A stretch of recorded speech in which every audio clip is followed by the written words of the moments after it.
2026-27 അധ്യയന വർഷത്തെ BSc nursing and allied health science കോഴ്സുകളിലേക്കുള്ള അഡ്മിഷനായി അപേക്ഷകൾ ക്ഷണിച്ചു. ജൂൺ 11 മുതൽ ജൂലൈ 2 വരെ ആപ്ലിക്കേഷനുകൾ സമർപ്പിക്കാം. കേരളത്തിലെ മുഴുവൻ ഗവൺമെൻറ് സീറ്റിലേക്കും സെൽഫ് ഫിനാൻസിംഗ് മേഖലയിലെ 50% വരുന്ന മെറിറ്റ് സീറ്റുകളിലേക്കുമാണ് LBS വഴി ആപ്ലിക്കേഷൻ ക്ഷണിച്ചത്. BSc nursing, BSc MLT, BSc perfusion technology, BSc optometry, bachelor of physiotherapy, bachelor in audiology and speech language pathology, bachelor of cardiovascular technology, bachelor of dialysis technology, bachelor of occupational therapy, bachelor of medical imaging technology, bachelor of radio therapy technology, bachelor of neuro technology, bachelor of nuclear medicine, bachelor of science medical biochemistry, bachelor of prosthetic and orthotics, BSc emergency medical technology, BSc respiratory technology, BSc anaesthesia technology, BSc medical microbiology എന്നീ കോഴ്സുകളിലേക്കുള്ള അഡ്മിഷനായാണ് LBSൽ ഇപ്പോൾ application നൽകേണ്ടത്.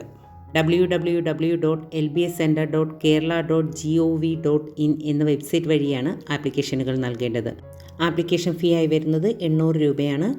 SC ST വിഭാഗങ്ങൾക്ക് 400 രൂപയാണ് application ഫീസായി വരുന്നത്. അപേക്ഷാ fees online മുഖേനയോ bank വഴിയോ അടയ്ക്കാം. അപേക്ഷകൾ അയക്കേണ്ട ലാസ്റ്റ് ഡേറ്റ് ജൂൺ 2. ആപ്ലിക്കേഷൻ ഫീസായി വരുന്നത് 800 രൂപയാണ്. SC ST വിഭാഗങ്ങൾക്ക് 400 രൂപയാണ് ആപ്ലിക്കേഷൻ ഫീസായി വരുന്നത്. ആപ്ലിക്കേഷൻ ഫീസ് ഓൺലൈൻ മുഖേനയോ ബാങ്ക് വഴിയോ ആണ് അടയ്ക്കേണ്ടത്. BSc prosthetic and orthotics, BA SLP എന്നീ 2 കോഴ്സുകൾ ഒഴികെയുള്ള മറ്റെല്ലാ കോഴ്സുകൾക്കായും +2 ഫിസിക്സ്, കെമിസ്ട്രി, ബയോളജി വിഷയങ്ങളിൽ 50% മാർക്കോട് കൂടി വിജയിച്ചിരിക്കുക എന്നതാണ് യോഗ്യത. എന്നാൽ BA SLP കോഴ്സിനായി ബയോളജിക്ക് പകരം കമ്പ്യൂട്ടർ സയൻസ്, മാത്സ്, ഇലക്ട്രോണിക്സ് തുടങ്ങിയ വിഷയങ്ങൾ പഠിച്ച് 50% മാർക്കോട് കൂടി പാസ്സായിരിക്കണം.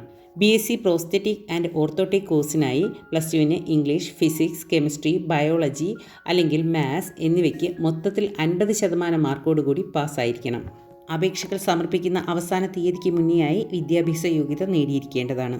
ചില കുട്ടികൾ ചോദിച്ച കാര്യമാണ് സേ എഴുതിയ കുട്ടികൾക്ക് ആപ്ലിക്കേഷൻ കൊടുക്കാൻ കഴിയുമോ എന്നത്.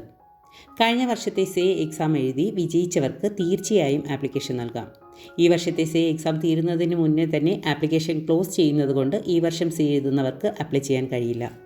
ആപ്ലിക്കേഷൻ സമർപ്പിക്കാനായി ആപ്ലിക്കേഷൻ ഫീസ് അടയ്ക്കുന്നതിന് മുന്നേ ന്യൂ രജിസ്ട്രേഷൻ ക്ലിക്ക് ചെയ്ത് ആപ്ലിക്കേഷൻ രജിസ്റ്റർ ചെയ്യണം. അതിനായി നമ്മുടെ പേര്, ഇമെയിൽ ID, ഫോൺ നമ്പർ എന്നിവ വേണ്ടിവരും. തുടർന്ന് ആപ്ലിക്കേഷൻ ഫീ അടയ്ക്കുക.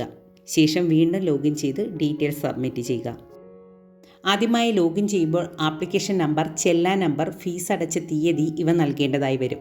അതിനുശേഷം പാസ്വേഡ് സെറ്റ് ചെയ്യണം. പാസ്വേഡ് നൽകി സേവ് ചെയ്യുമ്പോൾ രജിസ്ട്രേഷൻ ID ലഭിക്കും. തുടർന്നുള്ള ലോഗിനിൽ application number, register ID, password ഇവ നൽകിയാൽ മാത്രമേ നമുക്ക് പോർട്ടലിലേക്ക് എൻ്റർ ചെയ്യാൻ കഴിയൂ. അതുകൊണ്ട് ഇവ സൂക്ഷിച്ച് വെക്കേണ്ടതാണ്.